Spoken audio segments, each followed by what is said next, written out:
Ito guys, bikuyo ang tawag namin dito sa Quezon. Sa iba tay anong tawag? Buko. Buko. Yan. Ari kaya anong tawag din manok. Meron pa sa taas.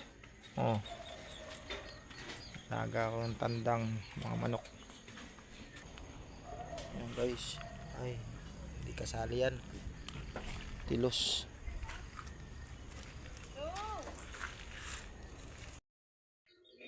Guys, sa gabing ito at na tamang-tama katatapos sila ng ulan, mangunguha tayo ng bikuyo dito sa paligid ng kabahayan namin. Ito na yan guys.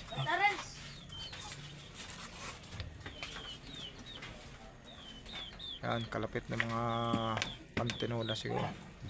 Sarap siguro pantinola rin yan. Kaya alaga ko diyan lang nakalagay. Yan guys. Dito nalagay. Ito na guys, marami na napanguha. Ito guys yung bikuyo tawagin. Yan. Yan guys.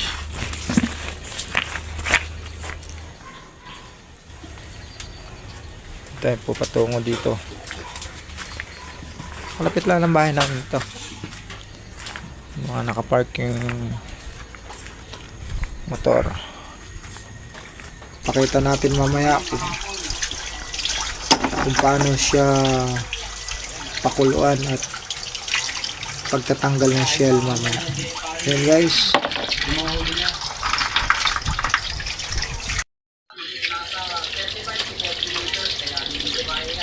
Guys, mga pinabag na ito ng 1 week, pero ngayon mga buhay pa sila, gumagapang pa.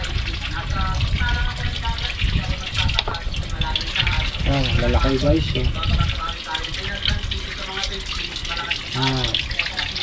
nililihis.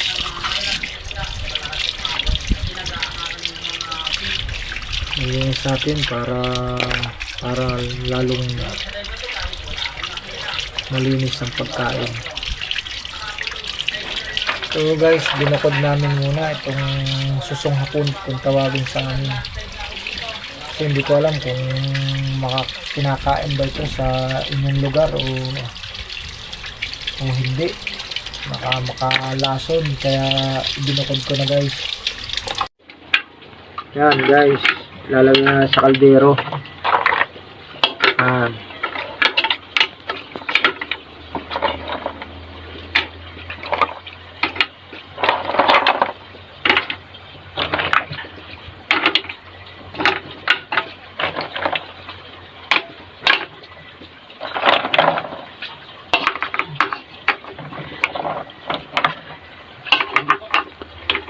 Yan, sasalang na. Pinagiga na. Okay, so may buhay pa. Ako nga pala yung naglilinis. Akong anak. Aking kapartner sa paglilinis. Yan guys, kumulo na alisan natin mo ng bula para malis yung pinakandumi niya.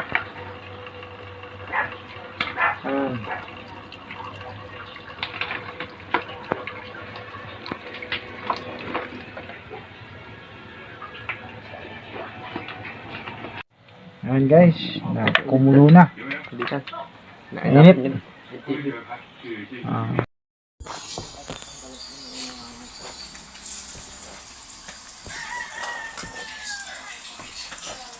Dadal pa ba ito?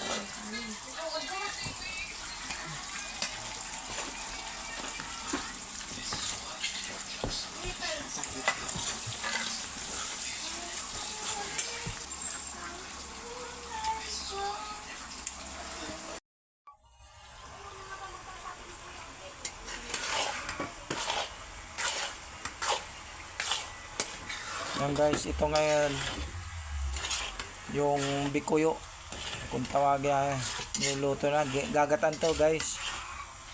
Medyo napabilis ang magluluto namin kanina, hindi ko na videohan yung kung paano instruction at anong una na sinimulan. Yan guys, ginayat ng pino yan, maliliit. Pero yan ang pinalabasan. Mamaya titikman natin yan. So guys, tikman natin kung anong dito natin lagay guys. Lagyan natin ng sili. Ayan guys.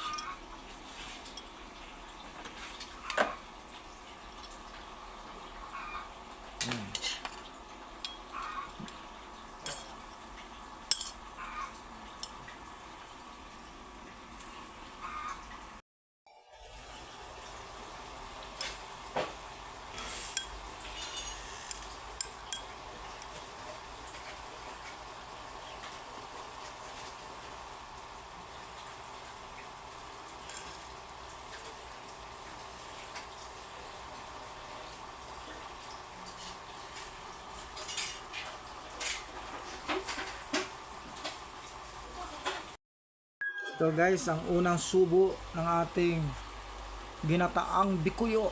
Ito na.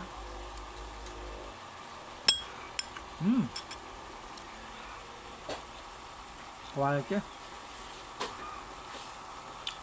Meron siyang anghang. Tapos malinamnam.